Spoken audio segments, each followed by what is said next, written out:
जो तहसीन भाई ने बात कही, मैं तहसीन भाई ने बात कही तो मैं उसका बिल्कुल टेक्निकल आंसर देता हूं साहब। बाकायदा चुनाव से 48 घंटे पहले जो लोग वहां वोटर नहीं है उन्हें राज्य छोड़ देना होता है। हम लोग भी छोड़ देते थे, आप भी छोड़। विनोद तावड़े जी वहीं के वोटर हैं, इसलिए उनसे राज्य छोड़ने की बात नहीं कही जा सकती। वहां मतदाता भी, आप ये नहीं कह सकते कि साहब आप जनरल सेक्रेटरी भाजपा के तो आप बाहर चले जाइए, आप वोट नहीं डालेंगे। दूसरी बात, तहसीन भाई ने एक बड़ी मजेदार बात कही कि हम लोग हिंदू मुसलमान करते थे। अरे हम तो सिर्फ हिंदू मुसलमान की बात करते हैं, आप तो सिर्फ मुसलमान की बात करते थे। और एक गंभीर बात जो इन्होंने बात कही है, ये सच बात है कि आप किसी मुस्लिम को किसी भी प्रकार का, चाहे आप उसको घर दीजिए या आप उसको गैस दीजिए, वो कहता मुझे इससे मतलब नहीं है, मुझे कोई आर्थिक लाभ से मतलब नहीं है, मुझे कौम का मुस्तकबिल देखना है।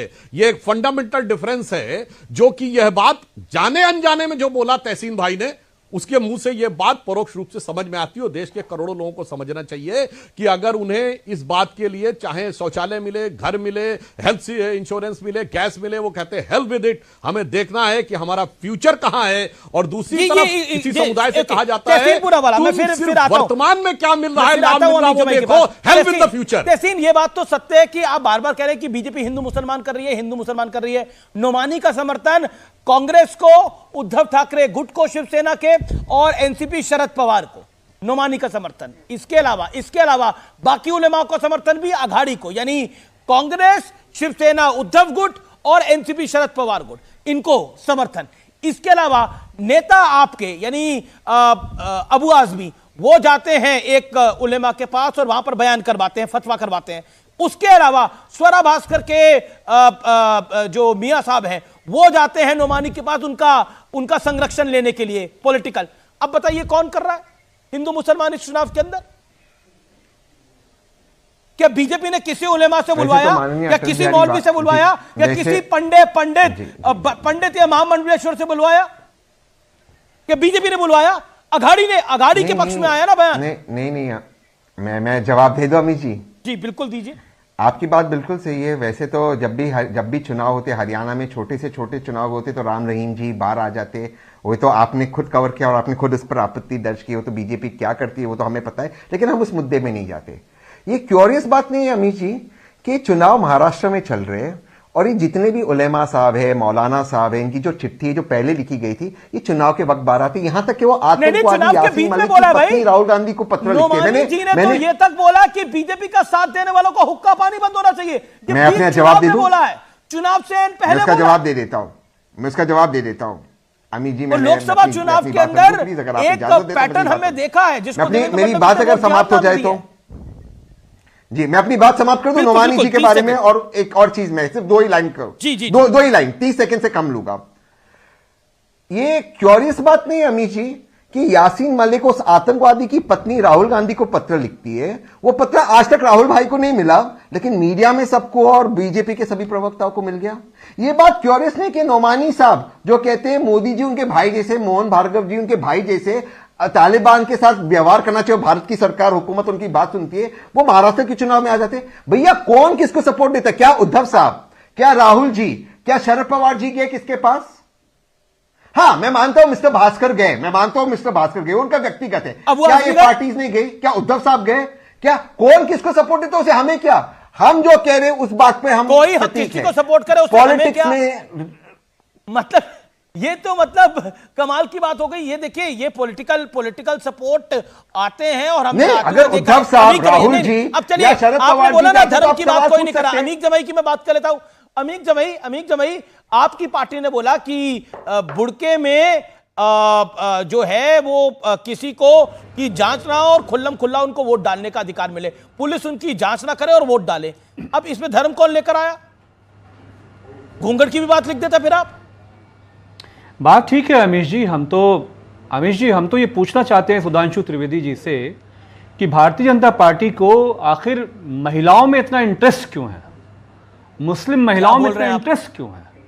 भाई आप पोलिंग ऑफिसर जो होते हैं उनका काम है, उसमें महिलाएं भी होती हैं स्टाफ में, कि कहीं पे कोई आईडी का मामला है तो वो संविधान जो हमारा इलेक्शन कमीशन का गाइडलाइन है उसके मुताबिक पोलिंग ऑफिसर उनकी चेहरे को उठाएंगे, जांच करेंगे। लेकिन उत्तर प्रदेश में या पूरे देश में 2024 के चुनाव में यह देखा गया कि मुस्लिम महिलाओं को पुलिस फोर्स के लोग जबरदस्ती निकाब उठा के अपमानित करने का काम, डराने का काम, उनको धमकाने का काम करते हैं। क्या ये बात आपको पसंद आएगी कि देश की किसी भी बेटी क्या बोल रहे हैं कि महिलाओं से भाजपा वाले को इंटरेस्ट है क्या? उत्तर प्रदेश के चुनाव में, अरे किस उत्तर प्रदेश के चुनाव में ये हुआ है। महिलाओं के खिलाफ आपत्तिजनक बयान दे रहे हैं आप। नहीं, ये फालतू बात कर रहे हैं आप। ये सतीश नहीं, मैं अभी मेरी बात तो सुनिए आप। फालतू बात आप इंटरेस्टेड हैं जो रेपिस्ट हैं महिलाओं के, आपने सतीश जी क्यों बोला कि महिलाओं में इंटरेस्ट है? ये सतीश जी बोल रहे हैं, गलत बात है। आप, मैं ये पूछ रहा हूं कि जो रेपिस्ट हैं, सुनिए आप, मुस्लिम महिलाओं के जो रेपिस्ट हैं उनको फूल माला पहनाना, ये रेपिस्ट का उनको इज्जत देना, राम रहीम को इज्जत देना, जितने बलात्कारी है। नहीं, ये आपत्तिजनक है। ओके, सुधांशु त्रिवेदी, ओके, राम रहीम जैसा बलात्कारी, सुधांशु त्रिवेदी, जब BJP Sudhanshu Trivedi wants to react, Sudhanshu Trivedi, Asaram जैसा बलात्कारी, वो कहां चले गए? आप अभी जो बोले अपनी बात, आसाराम का मामला भी है नहीं कुछ, इसीलिए मैंने कहा कि आपको मुस्लिम महिलाओं में इतना इंटरेस्ट क्यों है? नहीं, देखिए समाजवादी पार्टी इसके खिलाफ है, अखिलेश यादव जी इसके खिलाफ है। गलत बीजेपी को क्यों इंटरेस्ट होगा? आप समझे नहीं। ओके, ने तो ऐसा नहीं कहा ना, ये हम पूछ रहे हैं ना, आसाराम में आपको इंटरेस्ट क्यों है जो महिलाओं का बलात्कारी है? नहीं, देखिए एक सेकंड, राम रहीम में इंटरेस्ट क्यों है? आपकी पार्टी के भी कई बलात्कारी गए हैं। हम पॉलिटिकल बात नहीं कह रहे हैं सतीश जी, मैं बहुत संजीदगी से बोल रहा हूं।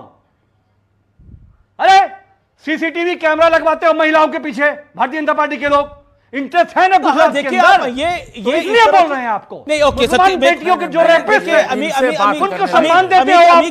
देखिए, आप बुड़के में जांच ना उसको जस्टिफाई करने के लिए मेरा निवेदन है, तथ्यात्मक बातें रखिए। आप अपनी पार्टी के वरिष्ठ नेता हैं, प्रवक्ता हैं, मेरा निवेदन है और मेरा कार्यक्रम सर्वाधिक देखा जाता है। हिसाब से वो ठीक होना चाहिए, गाइडलाइन के मुताबिक जो बिल्कुल जांच करेंगे। ये आपत्तिजनक है ना। आप बोलेंगे कि बीजेपी को रेपिस्ट में इंटरेस्ट है, बीजेपी को मुस्लिम महिलाओं में इंटरेस्ट है। मुझे लगता है कि एक पॉलिटिकल पार्टी है, इनका डीएनए है। अरे कैसा डीएनए है? पूछो सवाल तो नहीं। देखिए अमित जी, आपने लगभग 3.5-4 मिनट बोला इस विषय के ऊपर। अब अधिकार है सुधांशु त्रिवेदी को, आपने बहुत ही बड़ा और गंभीर आरोप लगाया उनके ऊपर।